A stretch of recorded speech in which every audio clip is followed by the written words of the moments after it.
چاہیے تو یہ تھا کہ ہم حضرت پروفیسر صاحب قبلہ کی باتیں بھی کچھ سنتے، لیکن وہ دوست اس طرح ٹائم اب لیتے ہیں کہ وہ پہلے میپ سے ماپ لیتے ہیں کہ اگر آپ وہاں سے اتنے بجے نکلیں گے تو یہاں کتنے بجے پہنچیں گے۔ اب یہ کہ انسان ہی رہ سکتا ہے، اس نے کمپیوٹر تو بننا نہیں۔ عصر کے بعد ایک جگہ پہ ملتان شریف میں حاضری تھی، اس لیے میں نے جلدی سے بات شروع کر دی۔ دو چار گزارشات آپ کی خدمت میں عرض کرنی ہے۔ امید ہے کہ آپ موبائل تھوڑے دیکھیں گے، مجھے زیادہ دیکھیں گے۔ اللہ تعالیٰ آپ کو جزائے خیر۔ اس کی لائٹ بند کر لیں۔ اللہ تعالیٰ آپ حضرات کو برکتیں عطا فرمائے۔ عزیز دوستو، ہمارے دوستوں نے، حافظ صاحب نے، احباب نے یہ بندوبست کیا ہے، تو عنوان رکھا ہے پیغام مصطفیٰ صلی اللہ علیہ وسلم کانفرنس۔ حضور سید عالم صلی اللہ تعالیٰ علیہ وسلم کی سیرت مبارکہ کے بہت سارے پیغامات ہیں۔ آپ بھی اس کو سیٹ کر دیں اور بیٹھ جائیں جناب، تشریف رکھیں، اللہ خوش رکھے۔ پچھلے دوست پریشان ہیں تھوڑے سے، اطمینان سے آپ بھی بیٹھ جائیں جی، سارے اس کو بنانے والے بھی بیٹھ جائیں۔ لائٹیں اگر کم ہو سکتی ہیں تو آپ کا شکریہ، ورنہ پھر بھی ہم بات کر لیں گے۔ عزیز بھائی، حضور کی حیات نور سے جو ضیائیں پھوٹتی ہیں، جو روشنیاں ہمیں نصیب ہوتی ہیں، ان کے بہت سارے پہلو ہیں۔ عقیدہ توحید ہے، پیغام توکل ہے، اہمیت صبر ہے، مقام تسلیم و رضا ہے۔ یہ ساری چیزیں حضور کی حیات نور سے ہمیں نصیب ہوتی ہیں۔ مسلمان میں اور آپ جس دور سے گزر رہے ہیں، اس دور کی تیزی نے اور معاملات کی شدت نے ضروریات کو بے لگام کر دیا ہے، خواہشات بہت ساری بڑھا دی ہیں۔ لازمی نتیجہ یہ نکلا ہے کہ لوگوں کے دل سخت ہو گئے ایک دوسرے کے لیے۔ مختلف ہیلے بہانے سوچ کے کہ جی چونکہ فلانا بھی ٹھیک نہیں تو لہٰذا میں بھی ٹھیک نہیں، کیونکہ فلاں میرے ساتھ یوں کرتا ہے تو میں بھی رد عمل کے طور پہ یوں کروں گا۔ ہم بھی اپنے دلوں کو سخت کر لیتے ہیں۔ وقت گزرنے کے ساتھ ساتھ آپ دیکھ لیں کہ لوگوں کا رویہ اتنا سخت ہو گیا ہے کہ کسی بھی محکمے کا آپ نام لے لیں، پوچھیں لوگوں سے کہ پولیس والے کس طرح کے ہوتے ہیں، تو لوگ ان کے بارے میں اپنے دلوں میں شدت رکھتے ہیں۔ پوچھ لیں آپ کے وابڈا والوں کے بارے میں کیا خیال ہے، پوچھ لیں لوگوں سے کہ جناب تاجروں کے بارے میں رائے کیا ہے۔ چلیں ساری باتیں چھوڑ دیتے ہیں، مولوی پیر کیسے ہوتے ہیں، دیکھیں آپ نے مسکرا کے کیا حال کر دیا ہے بات کا۔ ہمارے ہاں شدت کی گئی ہر محکمے کے بارے میں، ہر شخص کے بارے میں۔ نتیجتاً کیا ہوا کہ طبیعتیں سخت ہو گئیں۔ یعنی یہ ضروری نہیں ہوتا کہ ہر بہو نافرمانی ہو، لیکن اس کی بہت پہلے تربیت کی گئی تھی، اسے بار بار کہا گیا تھا کہ جب تو ساس کے پاس جائے گی تو لگ پتہ جائے گا۔ تو بیچاری کا پہلے سے ہی ذہن تھا کہ ساس کسی خطرناک چیز کا نام ہے، پہلے سے اسے بتایا گیا تھا۔ ساس کو بھی کہا گیا تھا کہ جب تیرے گھر آئے گی نا بہو تب تجھے سمجھ آئے گی، تو پہلے سے ذہن سازی کر دی گئی تھی۔ تو ہم مزاج کے لحاظ سے آہستہ آہستہ ایک دوسرے کے حق میں سخت ہوتے گئے۔ میرے رسول پاک صلی اللہ علیہ وسلم کا جو پیغام ہے وہ احساس کا پیغام ہے۔ کسی کا احساس کرنا، اپنے دل میں کسی شخص کے لیے گنجائش پیدا کرنا، مختلف چیزیں سوچ کر، اچھے گمان کر کے رب کی مخلوق کے بارے میں بہترین رائے قائم، لوگوں کے لیے اپنے دل کے اندر کشادگی رکھنا، یہ میرے نبی پاک صلی اللہ علیہ وسلم نے پیغام دیا۔ آپ اطمینان سے بیٹھیں، میری آواز آ رہی ہے نا آپ کو؟ اطمینان سے بیٹھیں، کوئی ایسا اگر جنریٹر ہے تو چل جائے گا، ورنہ یہ سارے ملک کا ہی مسئلہ ہے۔ آپ غور کریں میری بات۔ میرے عزیز، احساس جب لوگوں کے دلوں میں نہیں نہ ہوگا، پھر وہ معاشرہ آہستہ آہستہ زیادہ سخت ہو جاتا ہے۔ اور حضور کا پیغام کیا ہے؟ کبھی جب احساس ہو، آپ دیکھیے قرآن مجید فرماتا ہے لَقَدْ جَاءَكُمْ رَسُولٌ مِّنْ أَنفُسِكُمْ، فرمایا تحقیق ہم نے تمہیں میں سے تمہیں ایک رسول عطا فرمایا۔ خالی ترجمہ قرآن مجید کا دیکھیں تو انسان جھوم جاتا ہے۔ فرمایا یہ وہ محبوب ہے کہ مشکل میں تم پڑھو تو تکلیف میرے حبیب کو، مشکل میں پڑھنا حضور پر گراں گزرتا ہے۔ حریص علیکم، وہ تمہاری بھلائی چاہنے میں جلدی فرماتے ہیں۔ اور حضور سید عالم صلی اللہ تعالیٰ علیہ وسلم کا جو رشتہ اللہ تعالیٰ نے ہمارے ساتھ بیان کیا، اس کی قربت یہ ہے، یہ اس شاعر کا تخیل نہیں، کسی بہترین اردو داں کا جملہ نہیں، بلکہ یہ اللہ کا قرآن ہے۔ فرمایا مشکل میں تم ہو تو گراں میرے محبوب پہ گزرتا ہے۔ حضور تو جلدی کرتے ہیں تمہاری بھلائی چاہنے میں، کیوں؟ رشتہ بڑا گہرا ہے۔ النبی اولیٰ بالمؤمنین من انفسہم، فرمایا یہ وہ محبوب ہیں جو تمہاری جانوں سے بھی تمہارے زیادہ قریب ہیں۔ رسول کائنات صلی اللہ تعالیٰ علیہ وآلہ وسلم امت کے حق میں نرم دل رکھتے، نرم۔ لوگ سمجھتے ہیں شاید کسی کا بھلا یہ ہوتا ہے کہ اس کو 4 پیسے دے دیے جائیں، شاید اس کا بھلا یہ ہے کہ اسے نوکری پہ لگوا دیا جائے، شاید بھلا یہ ہے کہ اس شخص کو اگر کسی وہ مشکل میں آ گیا ہے تھانے کچہری کے معاملے میں تو وہاں اس کو سہولت دلا دی جائے، آسانی کر دی جائے، کسی کو مضبوط کر دیا جائے، تو یہ اس کے ساتھ بھلائی ہے۔ میرے رسول پاک صلی اللہ تعالیٰ علیہ وسلم نے بتایا کہ میں نہ مکارم اخلاق کی تکمیل کے لیے آیا ہوں، میں تمہارا وہ نفع کرنے آیا ہوں کہ تمہارا دل ساری جگہوں سے ہٹا کے رب رسول کی طرف مائل کرنا ہے، تمہاری طبیعتوں کے اندر جو سختی ہے اسے نرمی میں بدلنا ہے، تمہارے مزاجوں کے اندر جو بے لگام خواہشات ہیں انہیں شریعت اسلامیہ کی پابندی کی لگام دینی ہے۔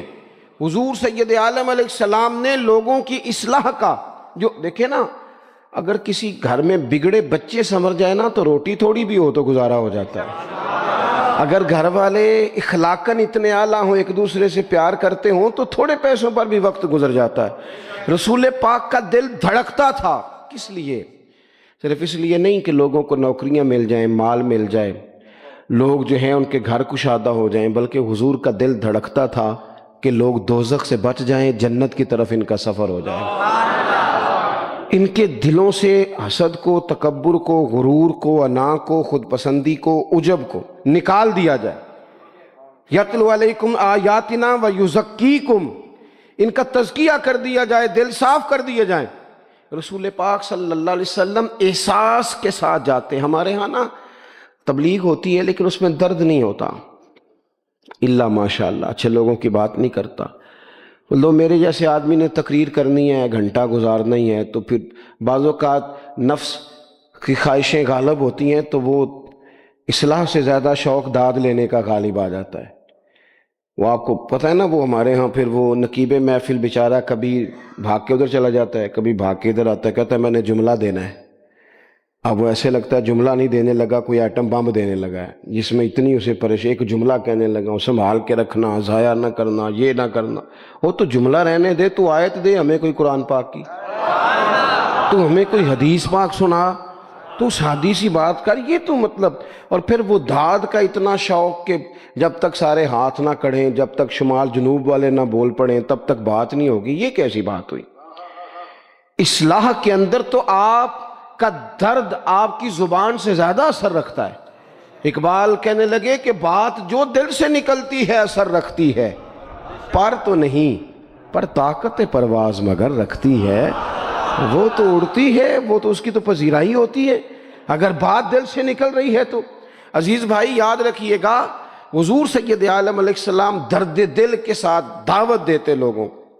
10 دن حضور نے طائف میں قیام کیا ہے، ایک بندے نے بھی کلمہ نہیں پڑھا، الٹا انہوں نے روڑے مارے، تکلیف دی۔ حضور واپس آ رہے ہیں، صحابی ساتھ ہیں، باغ میں بیٹھ گئے، اتنی صحت مبارک پر انہوں نے معاذ اللہ تعالیٰ سنگ باری کی کہ خون مبارک بہہ رہا ہے، فوراً عرض گزار ہوئے، یا رسول اللہ صلی اللہ علیہ وسلم آپ دعا کر دیں یہ تباہ ہو جائیں۔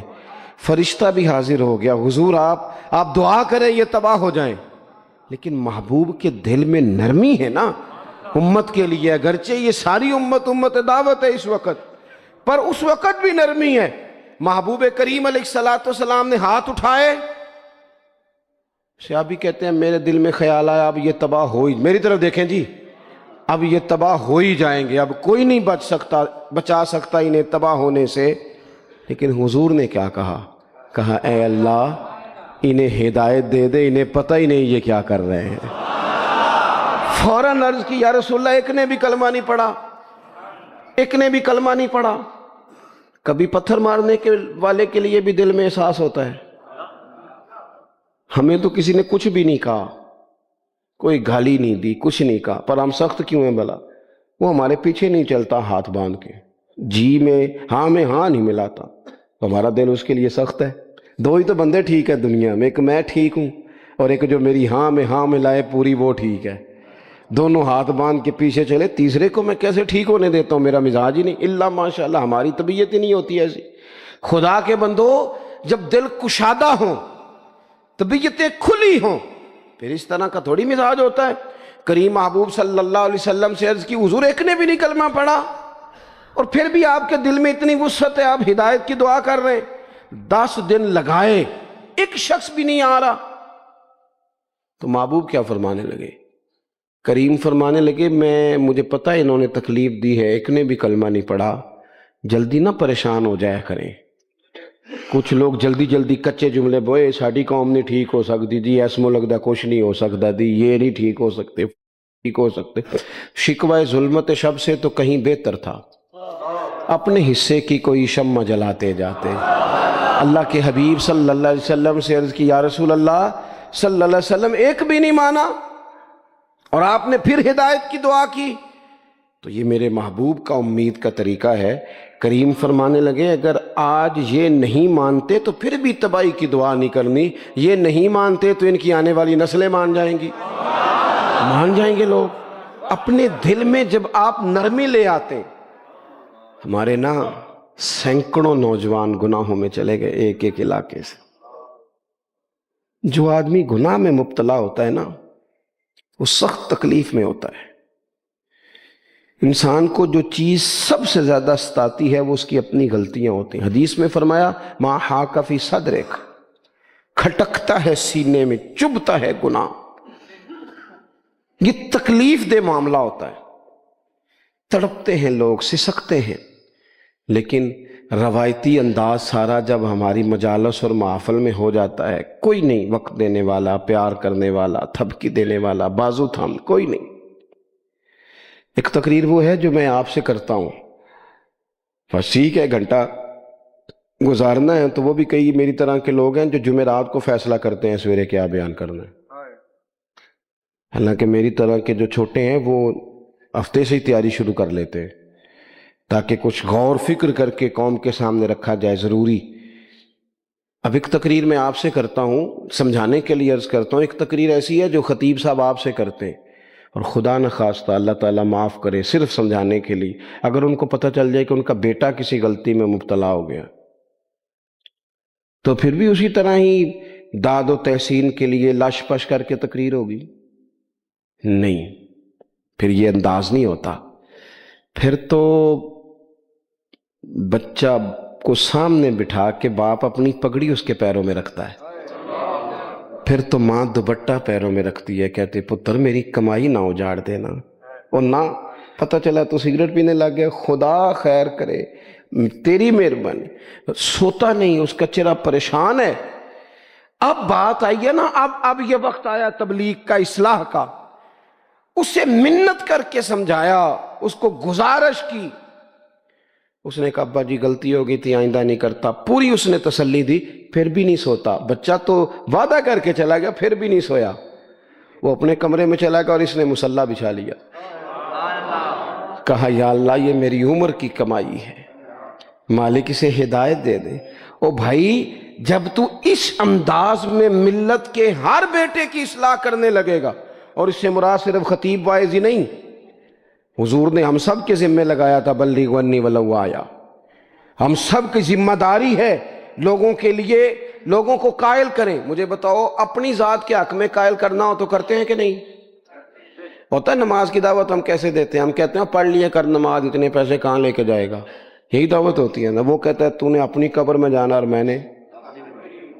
یہ تو ہے ہمارا دین کے حق میں. وہ محفل میں آنا اگر ٹائم ملا تو ٹھیک، یہ ہے دین کے حق میں. اور جب اپنی باری آئے کسی سے 50,000 روپے چاہیے تھے، فون کیا اس کو، ملنا تھا، وہ کہتا حکم کریں.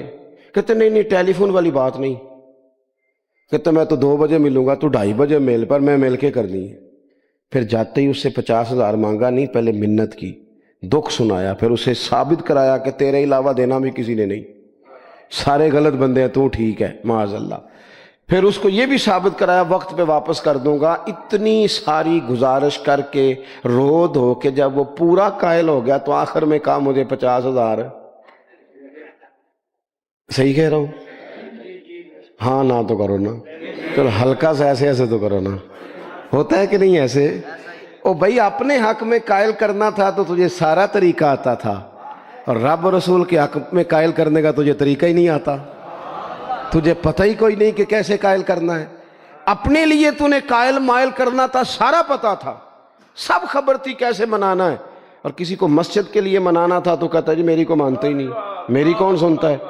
آپ جب تک اس درد سے، زازان نام کا ایک گویہ تھا بغداد میں، گاتا تھا، آواز بڑی سریلی تھی، بڑے لوگ اس کے گرد جمع ہو جاتے. حضرت عبداللہ ابن مسعود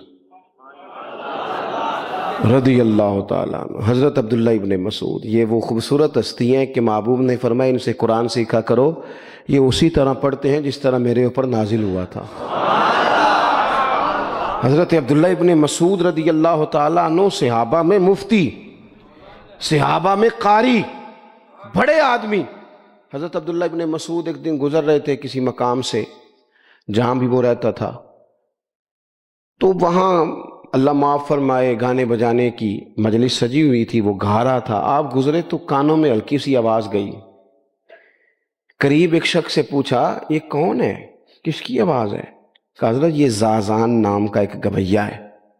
وہیں کھڑے کھڑے درد سے کہنے لگے کتنی سونی آواز ہے، کاش یہ قرآن پاک کی تلاوت کرتا، اتنی خوبصورت آواز ہے. کوئی تو ہو نا جو اس درد سے بات کرے، کاش یہ قرآن پاک پڑھتا. اور پھر دعا مانگتے آگے تشریف لے گئے. وہ جوان تھا، فارغ ہو کے باہر نکلا، لوگوں کا رش تھا. ایک شخص نے اسے روکے، کہا زازان ادھر آ، پتہ آج کیا ہوا؟ کہا جناب کیا؟ کہنے لگے جانتے ہو حضرت عبداللہ ابن مسعود کو؟ کہا جانتے ہیں. فرمایا وہ صحابی رسول صلی اللہ علیہ وسلم آج گزرے، تیری آواز ان کی سماعتوں سے ٹکرائی تو فرمانے لگے کاش یہ قرآن پاک پڑھتا. کہنے لگا صحیح بتاؤ انہوں نے میرا نام لیا ہے؟ صحیح بتاؤ میرے لیے کہا انہوں نے؟ میرے جیسے شخص کے لیے؟ میں سوچ بھی نہیں سکتا. میں کہاں وہ کہاں، میرا نام لیا ہے. کہاں؟ تھوڑی دیر رکا، چند لمحوں پتہ نہیں سوچے کہاں کہاں کا سفر کر کے آئیں. وہ ساری سوچیں درد بن کے آنسو بنی، اور پھر آنسو داڑھی پہ ٹپکے چہرے پہ آئے. پھر لوگوں سے پوچھنے لگا گھر کا پتہ بتاؤ گے؟ کہا وہ فلاں جگہ پہ موجود ہیں. دوڑا گیا، دروازے پہ دستک دی، حضرت عبداللہ ابن مسعود آئے. کہا کون ہو بیٹا؟ کہنے لگے حضور میں وہی ہوں جس کے بارے میں آپ نے کہا تھا کاش یہ قرآن پڑھتا. میں آ گیا ہوں، پڑھا دے مجھے قرآن پاک، پڑھا دے. کوئی بیٹھا ہوا مجھے دور دعا دیتا ہے، میں ڈوبتا ہوں پر سمندر اچھال دیتا ہے. کسی سے تو آپ پیغام حق کہیں، کسی کو تو دعوت خیر دیں. یہ سب سے بڑا بھلا ہے اگر کسی بد اخلاق کو با اخلاق کر دو گے نا، اس کی بیوی سکون میں آ جائے گی، اس کی ماں آرام سے سونے لگے گی، اس کا باپ کہے گا وہ حد ہو گئی، میرا پتر ٹھیک ہو گیا ہے، تمیز سے بات کرنے لگا ہے. بچے پریشان ہوتے ہیں. بچے، میں بیٹھا تھا کھانا کھا رہا تھا گھر میں، تو میرے گھر والے کہنے لگے مدرسے کا کوئی بچہ باہر ہے، بڑا سخت رو رہا ہے. میں نے کہا بلاؤ، کسی استاد نے ڈانٹ دیا ہوگا. تو بچہ میرے پاس ہے تو اس کا وجود کانپ رہا تھا. میں نے کہا پتر کیا ہوا؟ کہنے لگا پیر صاحب وہ میری امی تے ابو کار پھر پہ لڑ دینے، کرو فون آیا ہے. تو میں نے کہا بیٹا پریشانی کی کیا بات ہے؟ کہنے لگے بڑی سخت لڑائی ہوتی ہے، میرے والد میری اماں کو مارتے، پھر ہم سارے بہن بھائی نا چارپائیوں کے نیچے چھپتے ہیں۔ تو وہ دور ہے، اس وقت تو 1.5 گھنٹے کا فاصلہ ہے، دور ہے میرا گھر، پر پتہ نہیں ہمارے گھر کیا ہو جائے گا۔ پیر صاحب آپ دعا مانگے نا، آپ دعا کریں نا، اس بچے کی کیفیت اور اس کے اوپر چھائی ہوئی آزمائش اور اس کے طبیعت میں اسے دیکھ کے میرے آنسو نکل گئے۔ کچھ دنوں کے بعد میں نے اس کے باپ کو بلایا، میں نے کہا خدا کے بندے، تیری انا اور تیری بیوی کی انا اتنی سخت ٹکراتی ہے کہ تیری اولاد پیس کے رہ گئی، کاش تو رسول اللہ کی اس صفت سے آگاہ ہوتا کہ خدا کے بندوں کو معاف کر دو، اللہ تمہیں معاف فرما دے گا۔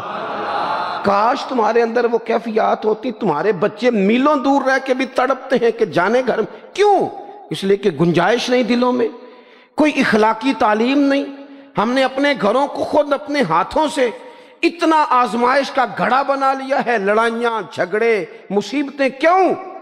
کہ پیسوں کی تو تبلیغ روز ہوتی ہے کہ کمانے چاہیے، مال کی تبلیغ تو روز ہوتی ہے، درد نہیں بٹتا، اخلاق کی بات نہیں ہوتی۔ او سجنوں، ہمارا غریب گھر تھا، پر میرے ابا جی جب گندم کا سیزن ختم ہوتا گھر میں لے کے آتے تو ہمارے گھر کے سین میں کھڑے ہو کے فرماتے، لو پتر کسے دا گھر وال نہیں تکنا، میں دانے پاتے نے پھڑو لیتے تھے تو اڈی ماں نے اچار پا دیتا ہے، آپ پرواہ نہیں۔ اس سادگی کے ساتھ، اس آسانی کے ساتھ گزارا ہوتا تھا۔ میں نے ایک دفعہ کہا، میں نے کہا ابا جی لوگ بڑا بڑا پیغام دیتے ہیں، پیسے کماؤ پیسوں، آپ نہیں دیتے پیغام، چلیں یہ بتانے کوئی شے پسند نہیں کھانے میں؟ کہنے لگے بیٹا بھوک لگی ہو تو ہر شے پسند، نہ لگی ہو تو نخرہ ہی نخرہ، اگر طلب ہوگی تو یہ بھی تمہیں نفع دے گا، لیکن اپنے گھر میں سکون رکھنا، اطمینان رکھنا، اس ٹینشن سے اپنے ایک دوسرے کو اخلاق کا سبق پڑھائیں، دلوں کی نرمی کا درس دیں، تھوڑی سی کوشش کریں جس سے ہمارے گھر بچ جائیں، اور اگر کوئی بندہ گناہگار نظر آئے تو اس پر تنقید نہ کریں، تنقید نہ کریں، مجھے صحیح بتانا، دل پہ ہاتھ رکھ کے۔ خدا نہ خواستہ کسی کا بچہ بچی معاذ اللہ، اللہ بچائے سب کو، بگڑ جائے تو کیا وہ چوک میں کھڑے ہو کے چسکے لے لے کے بتائے گا کہ بچہ میرا بگڑ گیا؟ بولو سارے، بولو جلدی سے۔ تو پھر پڑوسیوں کا بچہ بگڑا ہے تو پھر چسکے کیوں لیے؟ گلی میں کسی کی بیٹی سے معاذ اللہ خدا نہ خواستہ کوئی ایسی غلطی ہو گئی تو جگہ جگہ باتیں کی، تیاں سانجیاں نہیں ہوندیاں؟ اپنے بچے کے بارے میں جب تو کہتا ہے چھپ جائے بات، دیکھنا۔ حضرت سیدنا جنید بغدادی کہتے ہیں میرے ماموں تھے حضرت سری سختی، میں اپنے ماموں سے ہی بیعت تھا، انہی کی خدمت میں رہتا تھا۔ فرماتے ہم جا رہے تھے، ایک دن انہوں نے چھڑی پکڑی ہے، ایک ہاتھ میں مجھے تھاما ہے، تھوڑا آگے گئے تو رش تھا، چند لوگ کھڑے تھے، تو حضرت سری سختی مجھ سے کہنے لگے جنید دیکھ تو صحیح رش کیوں ہے؟ تو میں گیا تو ایک نوجوان شراب پی ہے، معاذ اللہ نشے میں دھت لیٹا ہے، ارد گرد لوگ کھڑے، اور وہ چونکہ پوری طرح اس پر نشہ غالب ہے تو اول فول باتیں کر رہا ہے، لوگ بھی اس کے ساتھ جو ہے وہ ہنسی مذاق کر رہے ہیں، اس کا مذاق اڑا رہے ہیں، رش ہے۔ میں نے آ کے کہا حضور دفع کریں، ایک شرابی لیٹا ہے، لوگ بھی مذاق اڑا رہے ہیں اور بس ایسے شغل لگا ہوا ہے۔ سارے لوگ تماشبین نہیں ہوتے، ہاں حضرت فرمانے لگے نہیں جنید ایسے کیسے چلے جائیں، چل نہ مجھے لے چل۔ کہتے ہیں بوڑھے شیخ، ہاتھ میں نے تھاما تو وہاں لے گیا، حضرت نے لوگوں کو ڈانٹا چلو دوڑو۔ پرانے زمانے میں لوگ بزرگوں کی حیا کرتے تھے، سب لوگ وہاں سے چھٹ گئے۔ کہتے ہیں مجھے فرمانے لگے جنید جا پیالے میں پانی لا۔ کہتے ہیں میں ایک پیالے میں پانی بھر کے لایا، انہوں نے اپنے بوڑھے ہاتھوں سے اس کا منہ دھویا، اس کے چہرے پہ پانی ڈالا، اس کا منہ صاف کیا، پھر اسے کھڑا کیا، اسے گھر بھیجنے کو کہا۔ کہتے ہیں وہ وہیں ایک کونے میں سائیڈ پہ ہو گیا تو حضرت نا منہ دھو کے نا تھوڑی دیر چپ کر گئے، پھر 2-3 لمحے تو ان کی آنکھوں میں زور زور سے آنسو ٹپکے اور ہاتھ اٹھا کے کہنے لگے مالک میں تیرا کمزور بندہ ہوں، میں منہ دھو سکتا تھا، میں دل تو نہیں نہ دھو سکتا، جو میرے اختیار میں تھا میں نے کر دیا، باقی تو مقلب القلوب ہے، کر نہ کرم۔ یہ کسی ماں کا بیٹا ہے، کسی خاتون کا شوہر ہے، او بھائی جو نشے پہ لگ جائیں ان کے بچے باپ کے ہوتے ہوتے یتیموں جیسی زندگی گزارتے ہیں، لوگوں کے مانگ کے کپڑے پہنتے ہیں. کسی نے کہا تھا اگر دشمن سے زیادہ بدلہ لینا ہو تو اسے قتل نہ کرو، نشے پہ لگا دو. معاذ اللہ، اتنا لوگوں نے، کتنا عام نشہ ہو گیا. کہا اللہ میں نا منہ دھو سکتا ہوں، دل نہیں، دل تو دھو سکتا ہے، دھو دے. کہتے ہیں یہ کہہ کہ حضرت اٹھے تو میں نے عرض کی حضور ویسے منہ دھویا کیوں آپ نے؟ تو فرمانے لگے اس لیے دھویا ہے کہ جب تک منہ سے بدبو آتی رہے گی جتنے لوگ سونگتے رہیں گے اس کے شرابی ہونے کے گواہ بنتے رہیں گے. میں نے اس لیے دھو ڈالا ہے کہ ہو گئے پیچھے جو ہو گئے مزید گواہ نہ بنے. حضرت سری سختی کہتے ہیں حضرت جنید بغدادی کہتے ہیں میں نے اسی رات تہجد کے وقت اٹھ کے حضرت کو وضو کرایا، میں نے ان کا بازو تھاما، میں ہی ان کو مسجد میں لے کے گیا. کہتے ہیں جب ہم مسجد میں پہنچے تو وہ کل دوپہر والا شرابی ہم سے پہلے مصلی پہ بیٹھا تھا. کہتے ہیں میرے دل سے آوازیں نکل رہی تھی شیخ دیکھ لو پھر مالک کتنا کریم ہے، آپ نے منہ دھو ڈالا تھا، رب نے دل بھی دھو ڈالا، کرم فرما دیا. کوئی ہو نا جو ایسا کرے.